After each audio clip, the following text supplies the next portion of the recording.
Has India, the world's fifth largest economy, failed its people during the COVID pandemic? Well, the Global Hunger Index 2021 thinks so.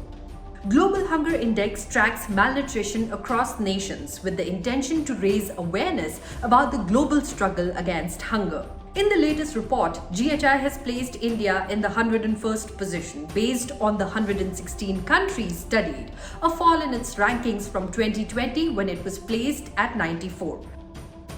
The report seems to have completely ignored the impact of COVID-19 on the world economy and its varying effects from nation to nation.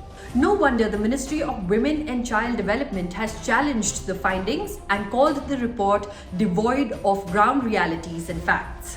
The ministry stated in an official statement, and I quote, "The publishing agencies of the Global Hunger Report concerned worldwide and World Hunger Life have not done their due diligence before releasing the report." Highlighting the key lapses in the methodology, the ministry explains, they have based their assessment on the results of a 4-question opinion poll conducted telephonically by Gallup. The scientific measurement of undernourishment would require measurement of weight and height, whereas the methodology involved here is based on the Gallup poll, based on a pure telephonic estimate of the population.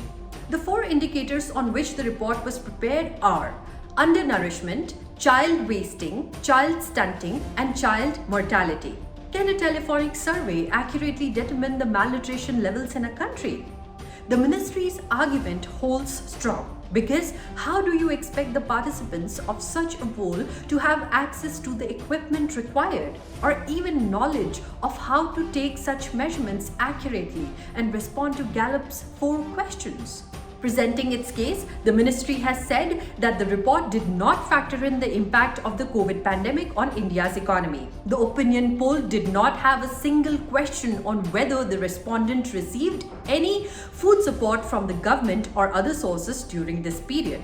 India knows that despite suffering COVID-induced economic setbacks, the government under the leadership of Prime Minister Modi has worked tirelessly to ensure food security for 1.2 billion population. Through the pandemic, the government continued to formulate policies that support the most vulnerable sections of the country. The Pradhan Mantri Garib Kalyan Yojana, National Social Assistance Program, Atmanirbhar Bharat Abhiyan, Pradhan Mantri Jan Dhan Yojana are just a few of such programs. India's Economic Survey 2020-21 shows the expenditure on social services as percent of GDP increased in 2020-21 to 8.8% as compared to 7.5% in 2019-20. This growth was the outcome of a series of relief packages introduced from time to time. The report has also not taken into account India's extensive private network of NGOs and self-help groups that work year-round to provide food and healthcare facilities to millions of Indians. GHI also shows India's neighbors, Pakistan, Bangladesh and Nepal, to have improved their rankings and placed above India. The ministry correctly points out that the report assumes these nations have not been affected by the pandemic. Surely it is good to see that they have made overall improvements. But Pakistan and Nepal were particularly ravaged by COVID and faced the same struggles as India. Pakistan's GDP declined by 26.4% between March and June 2020, and poverty rate soared to 38.7% in May 2020.